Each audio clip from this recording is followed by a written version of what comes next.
What's up, guys? Spin Firearms here. Today we're going to be reacting to a video explaining why it's super important to keep a round chambered. At home, I feel like it's a little different. You have cover, you have cameras, you have maybe a dog that protects you, warns you if anything's going on. But in this particular video, you don't have any of that. You don't know when an attack's coming. It could be imminent. It could be at any moment.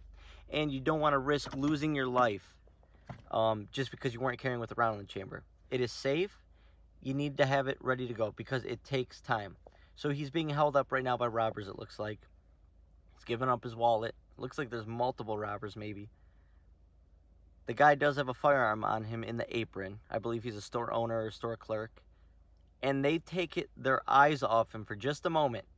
He pulls his gun, but because he pulls it and has to chamber that round, he gets dropped immediately. And it starts to incapacitate him. He doesn't even know what to do at that point. After he's hit, his body just goes into, full flight mode, and he starts freaking out.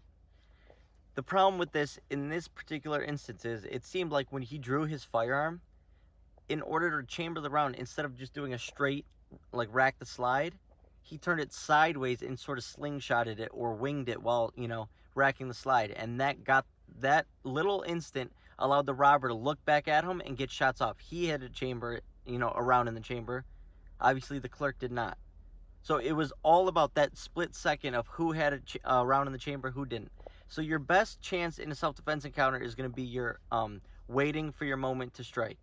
You might be held up at gunpoint. They might be getting other people. The second they turn their back, the second they start doing something else, worrying about something else, that is your time to go for it. You are legally allowed to. You're cornered in the store.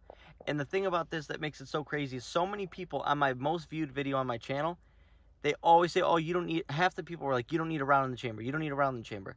You can see right here, he could have drawn and got that shot off. He would be able to make it to his home, his wife, his kids at night. Here's what I try to tell people all the time.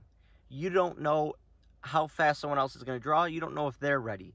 And it's all about that split second. So if someone else is ready and you're not, they're going to win majority of the time. You are already at defense. You're not playing offense at this point. They have you cornered. You are playing defense. You still have to get a draw out.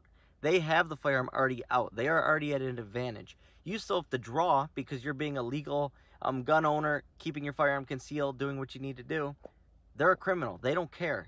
They're going to hold their firearm out. They're going to wave it in the air, aim it at you, break every rule of gun safety and gun protocol. And therefore, you are playing catch-up at all times in a self-defense encounter. You are never ahead. They are offense, you are defense. That's why it's called self-defense.